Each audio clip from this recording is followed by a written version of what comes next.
Assalamualaikum. Semoga anda sentiasa dirahmati Allah. Siapa yang tak suka jatuh cinta?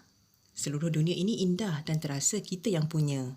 Tapi indahnya menyakitkan dalam hubungan terlarang seperti dicintai isteri orang. Selalu terjadi tanpa dirancang, selalu bermula di tempat kerja, selalu berawal dari isteri orang menceritakan kesulitan hidupnya. Anda tahu apa yang saya maksudkan?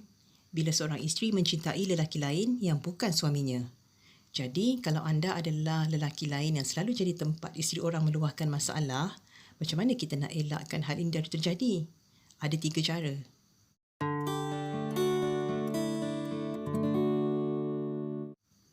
Yang pertama, masalah dia bukan masalah anda.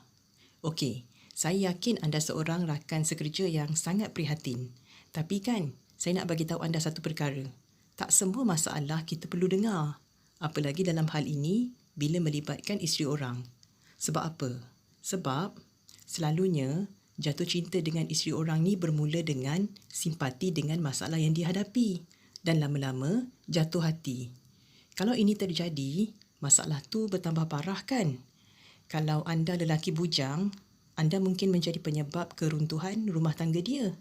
Dan kalau anda suami orang, anda mungkin menjadi penyebab keruntuhan rumah tangga dia dan rumah tangga anda sendiri. Jadi, tolonglah berhati-hati. Kalau kita niat nak tolong orang, ada cara lain yang boleh anda lakukan. Sebagai contoh, cari rakan sekerja wanita yang boleh tolong dengar masalah dia. Atau satu lagi cara lain, anda boleh tolong doakan dia. Minta Allah bukakan jalan keluar untuk masalah dia. Dan yakinlah, Allah Maha berkuasa melakukan apa saja. Allah Maha menolong walau apa pun masalahnya. Cara inilah yang paling selamat. Selamat untuk anda dan selamat untuk dia. Jadi, maaflah saya cakap ni ya. Memang agak kejamlah bunyinya. Tapi seriously, masalah dia bukan masalah anda. Masalah dia, biar suami dia yang selesaikan. Macam mana kalau suami dia kurang bertanggungjawab? Biar ahli keluarga dia tolong uruskan. Ataupun rakan sekerja yang wanita. Atau kaunselor atau pejabat agama. Selalunya, dia akan jadi masalah bila kita cepat kesian. Tapi kalau kita faham kesan negatif yang lebih besar yang mungkin terjadi, tentu yang ini kita dapat elakkan. Okey, sekarang yang kedua. Jaga batas. Berinteraksi dengan rakan sekerja memang tak dapat dielakkan. Tapi kita kena tahu batasannya di mana. Sebagai contoh, maaflah saya cakap ni ya, sewaktu keluar makan tengah hari, lunch time. Selalu terjadi di kalangan yang bekerja sepejabat. Lelaki dan wanita isteri orang keluar makan sekali. Duduk semeja biasa saja, tak ada apa-apa. Sebenarnya, memang tak ada apa-apa pada pandangan mata kita. Sebab musuhnya kita tak nampak. Dari mana pula datangnya musuh-musuh ni? Dari syaitan. Syaitan kan musuh kita sepanjang zaman.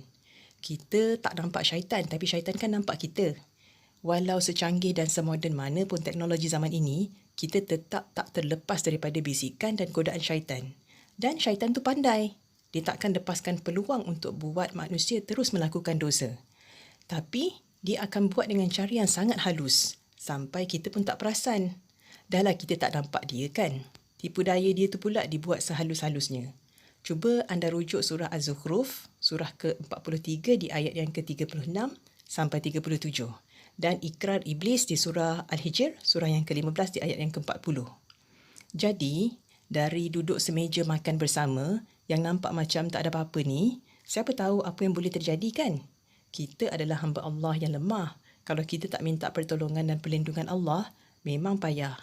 Sebab itu dalam Al-Quran, lelaki beriman, Allah perintahkan untuk menjaga pandangan. Sebab apa? Sebab kesan daripada tidak menjaga pandangan ni ada bahayanya. Sampai terakam dalam sebuah pantun Melayu lama. Dari mana punai melayang, dari paya turun ke padi. Dari mana datangnya sayang, dari mata turun ke hati. Jadi, tolong jaga batas anda.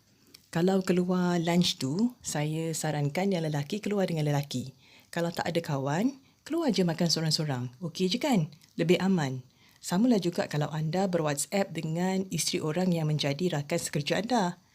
Tak perlu lebih-lebih. Ikutlah apa yang telah Islam sediakan sebagai garis panduan sebab hanya agama yang akan memandu kita kepada kebenaran dan kebaikan. Okey, sekarang yang ketiga. Sebenarnya, masalah dicintai isteri orang ni adalah satu masalah yang serius. Kalau tidak, Allah tak akan rakamkan di dalam Al-Quran di surah Yusuf. Betul tak? Jadi, dalam konteks kehidupan kita pada hari ini, masalah ini tidak boleh dipandang ringan atau dianggap biasa hanya kerana masalah ini dah berleluasa. Masalah ini berawal dari hawa nafsu. Nafsu itu kan selalu mendorong ke arah kejahatan. Maka, cara untuk mengekangnya adalah dengan memperbaiki solat.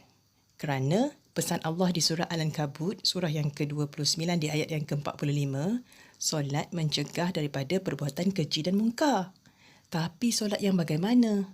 Sebab ada orang yang solat tapi masih melakukan maksiat. Solat yang ikhlas kerana Allah.